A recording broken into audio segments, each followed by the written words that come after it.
it was my poetry.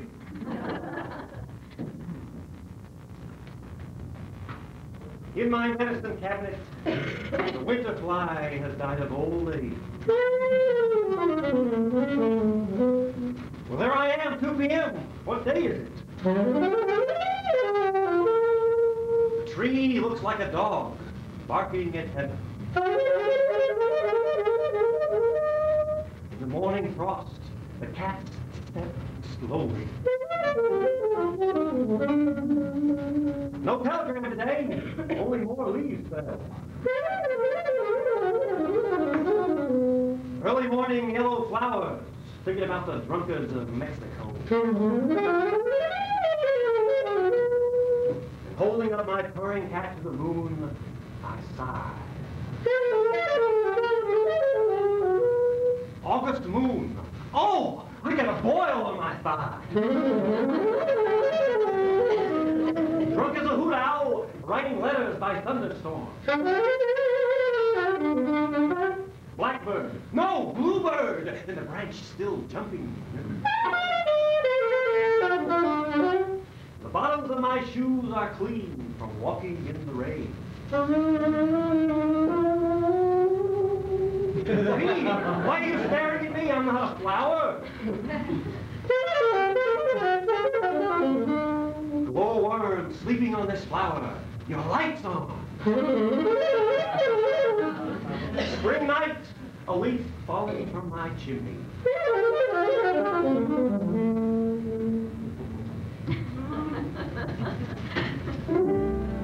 It ain't Walt Whitman.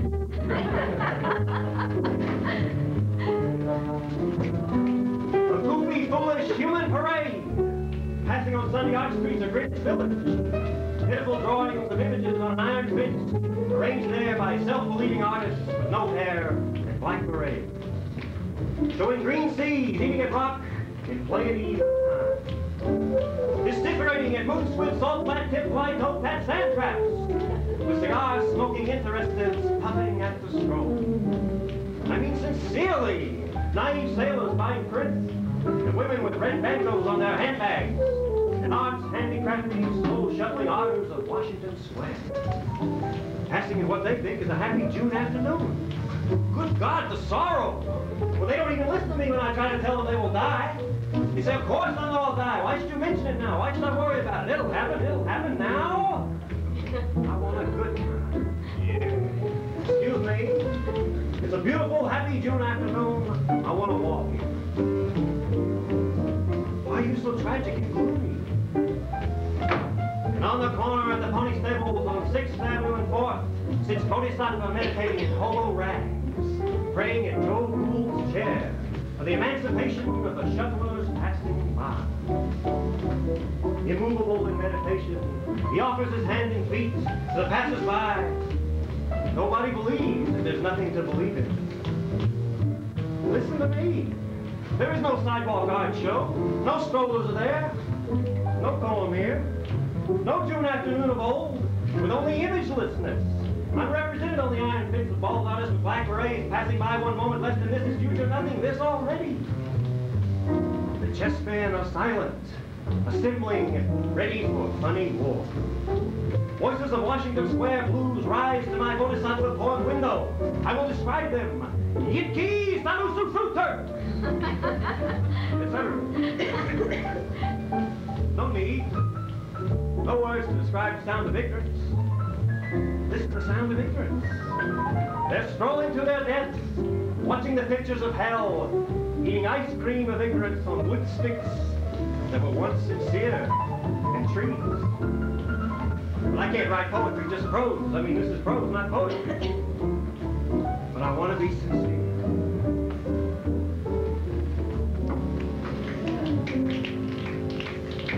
All day long, wearing a hat that wasn't on my head. A beautiful young girl running up the library steps with shorts on. And after the shower, among the drenched roses, the bird crashing in the bath. The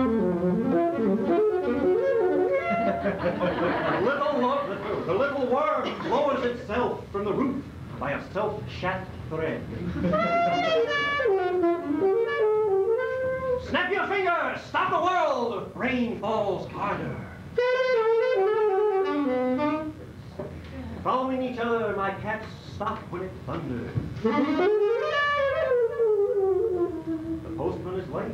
The toilet window is shining. Wash hung out by moonlight. Friday night in May.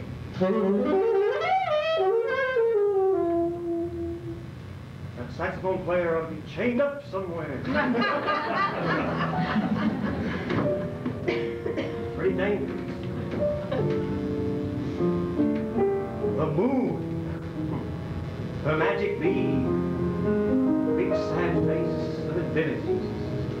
An illuminated clay ball, she kicks a star. Clouds foregather in scimitar shape around her cradle. Upside down in the old time.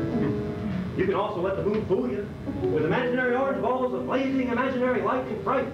Its eyeballs hurt and foregathered, wink to the winks of the scene with little sprightly old tape, which projects spikes of light out the round, smooth blue balloon, ball full of mountains and moons. Deep as the ocean, high as the moon, low as the lowliest river lagoon. Fish in the tar and pull in the spar. Billy the Bud and Handshake Emperor and all wall moon gazers since Daniel McCree. Gaze at the moon ocean marking the face. In some cases, the moon is you. In any case, the moon. Oh, yeah.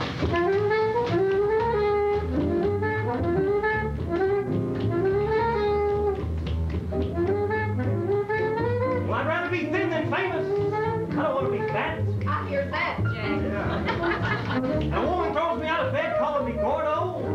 Every time I get to pick up my suspenders from the Davenport floor, I explode loud, huge grunto and disgust everyone in the familio. Well, I'd rather be thin than famous, but I'm fat. Taste that, your Broadway show!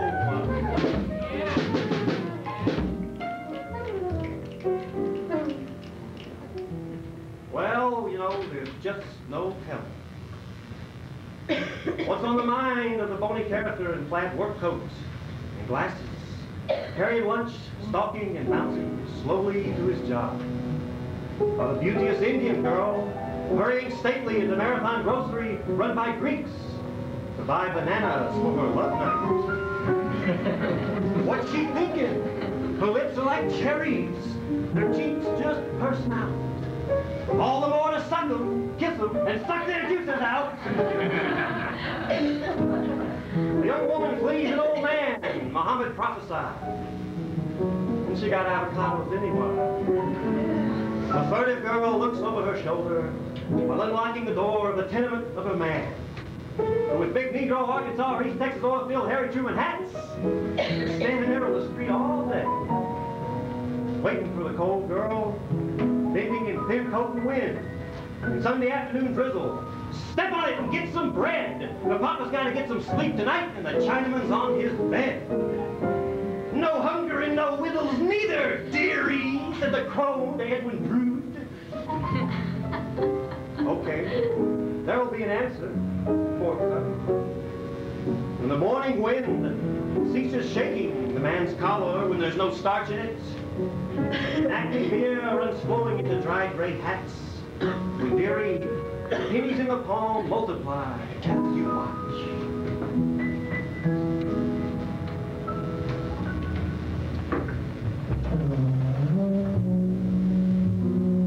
In the county jail, they ate breakfast.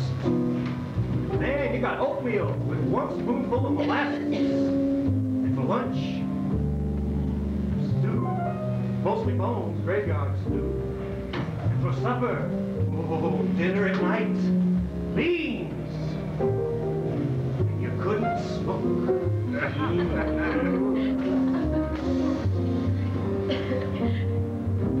thought it was bad in this place.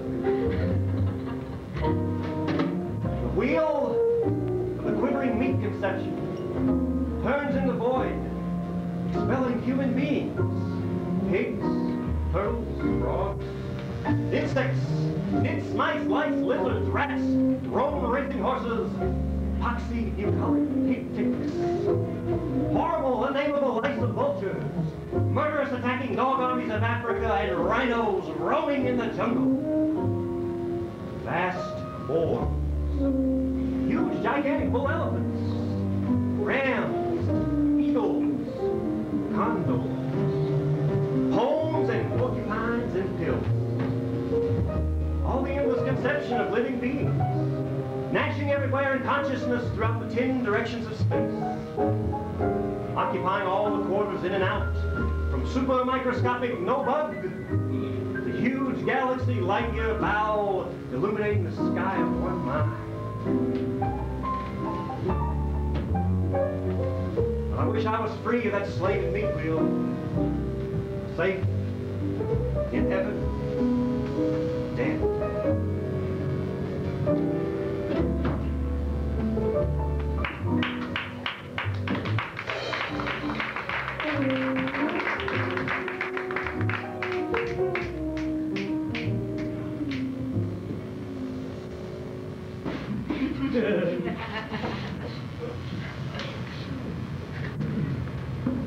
We were up all night the day he died. We were watching television. The Galloping Gourmet about 10:30 in the morning.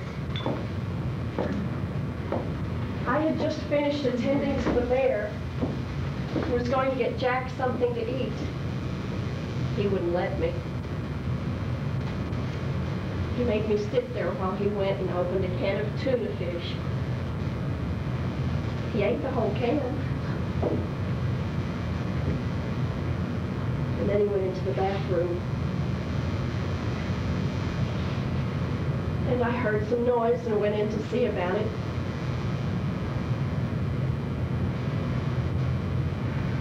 Jack was in there. And the toilet was filled with blood.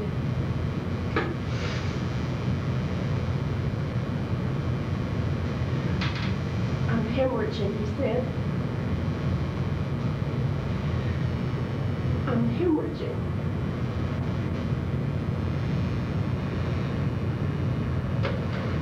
But now is an example of where I learned football. Because I wanted to go to college. Oh, yeah. Somehow I knew my father would never be able to afford the tuition. As it turned out to be true.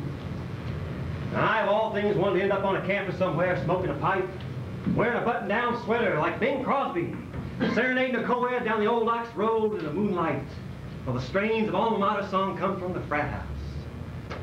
Well, this was our dream.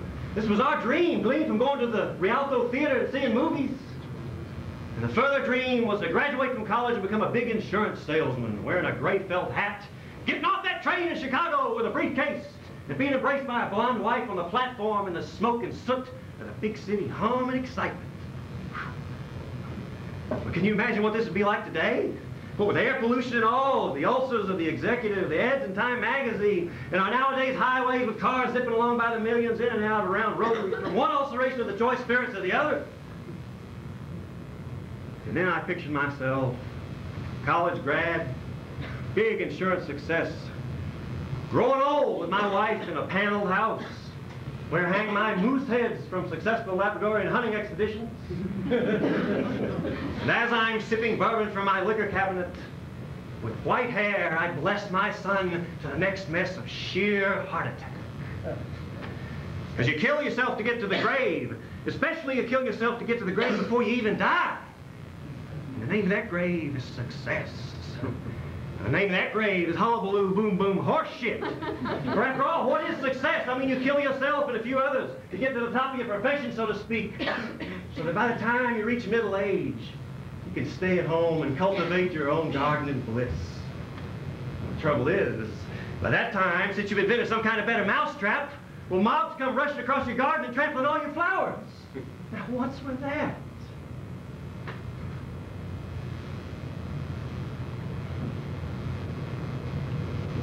I knew Jack was a poet genius, but I didn't realize that he had that enormous volume of patience and sit-down ability to be able to create like this big, huge, long novel.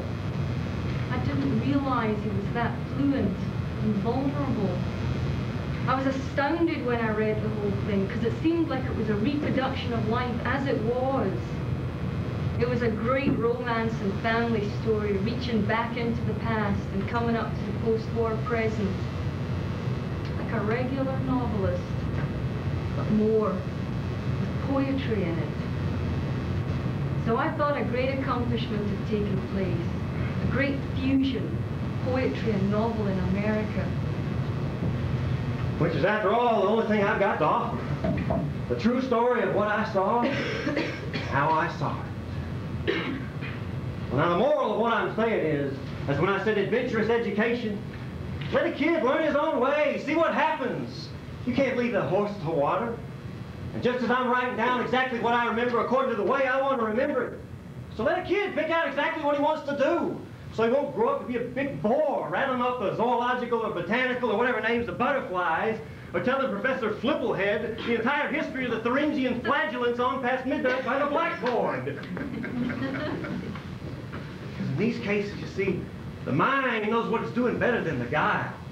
Because the mind flows, and the guile dams up. That is, the mind strides, and the guile limps. And that's no guileless statement. That's no Harvard lie, as I know MIT will measure soon with docs of Martian data and computers.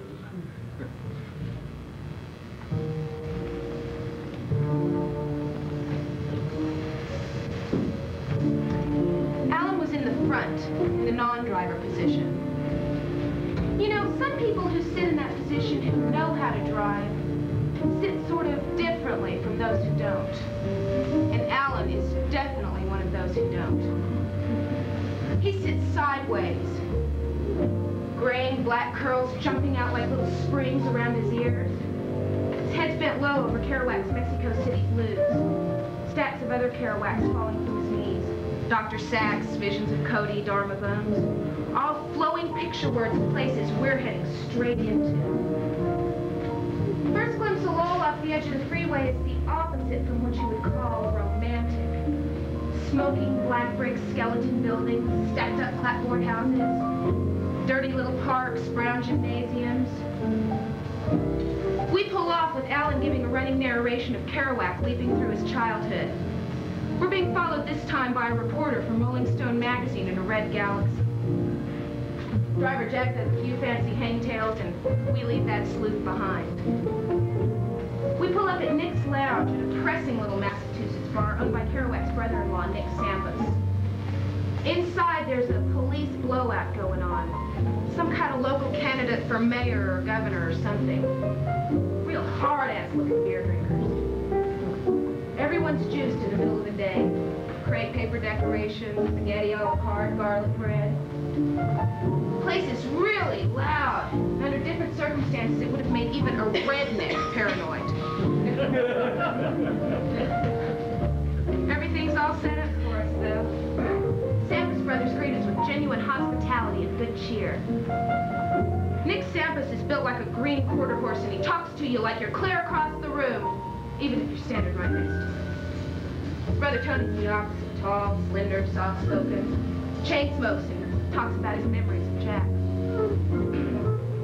On the wall, lost among dozens of photographs of other locals, is a color snapshot of Kerouac and some girl taken there at Nick's. Taken about a month before he died. He looks very soused and bloated. We're treated to lots of spaghetti and cold beer as we run down the places that we want to hit with Tony. He smiles as he hears the names as though each one brings something special to mind.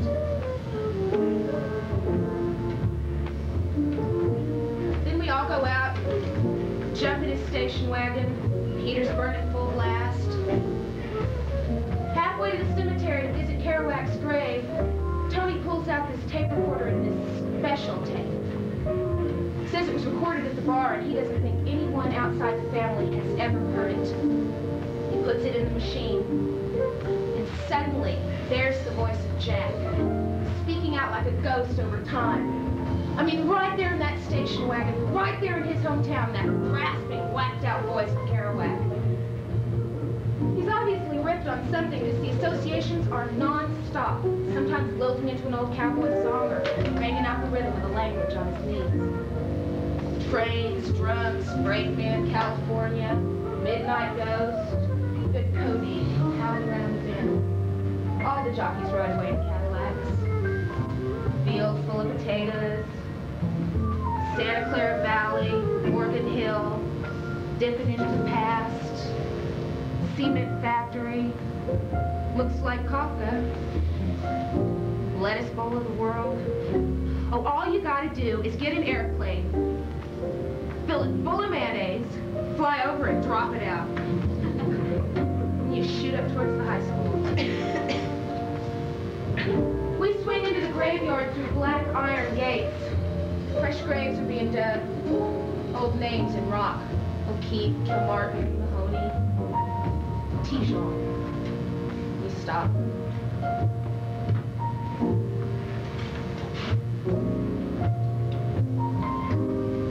Alan quotes from Kerouac's favorite Shakespeare. How like a winter hath my absence been. What freezings have I felt. What dark days seen. What old December's fairness everywhere. It's right close to the time of year he died in. Trees standing up naked, blankets of glowing leaves. Dylan and Ginsberg perched near the ground, cross-legged, staring at this tiny marble flat half buried in grass. Tijon, Little John. John L. Kerouac. March 12, 1922 to October 21st, 1969. He honored life. Stella, his wife, November 11, 1918 on. Dylan's tuning up his Martin, while Ginsberg causes his little shoebox harmonium to breathe out notes across the lawn. Soon a slow blues takes shape, each of them exchanging verses. Then Alan moves into this improvised poem to the ground, into the sky, into day, into life, into Jack, into music, to the worms, to the bones, to travel, to the States. I try and look at them both head on, with no special ideas of who or what they are, but just to try and see them there in front of me. They emerge as simple men, with a secret aim in mind. Each of them opposites, yet still in harmony. Alive and singing to the dead, and living. Sitting flat on the earth, above bones, beneath trees, and just hearing what they hear.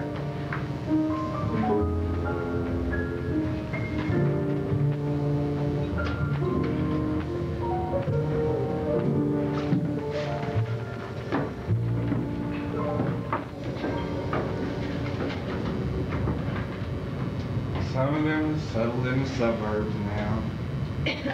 Some have gone back to the little towns they came from.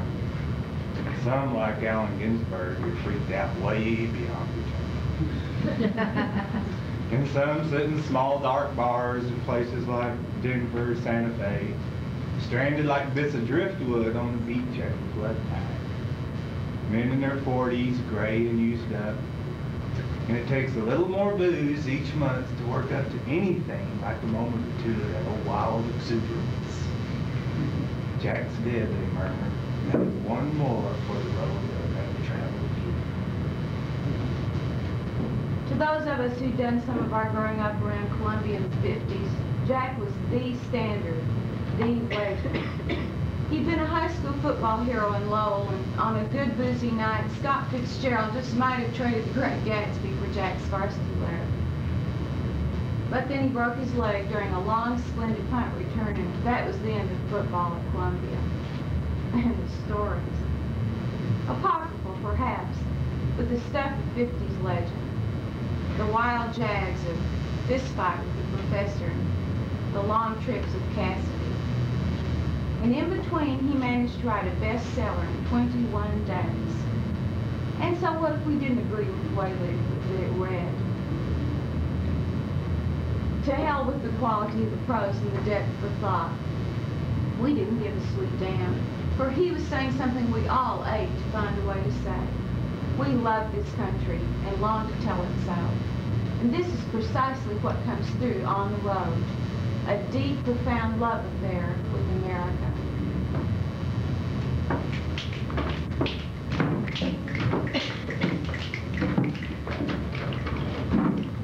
Although I don't want to be rude to you for this honor, but I've been so busy interviewing myself in my novels, so busy writing down these self-interviews, that I don't see why I should have to draw breath in pain every year the next 10 years to repeat and repeat to everybody who interviews me what I've already explained in the books themselves. It beggars sense. It's not that important.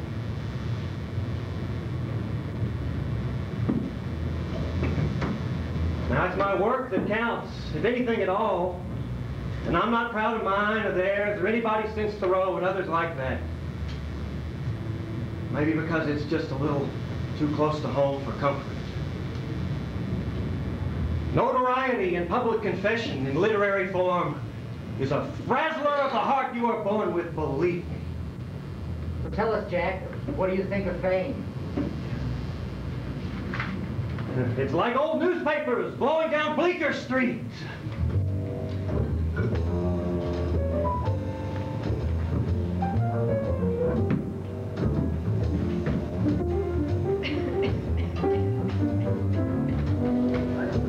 The best minds of my generation, destroyed by madness, starving, hysterical, naked, dragging themselves to the Negro street at dawn, looking for an angry fix. School poverty and tattered and hollow-eyed and high, sat up smoking in the supernatural darkness of full corner flats floating across the top of the city contemplating jazz. Who bared their brains to heaven under the elms and African who sat in rooms and underwear bringing their money and wait back.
Traffic lights, sun, and city vibration.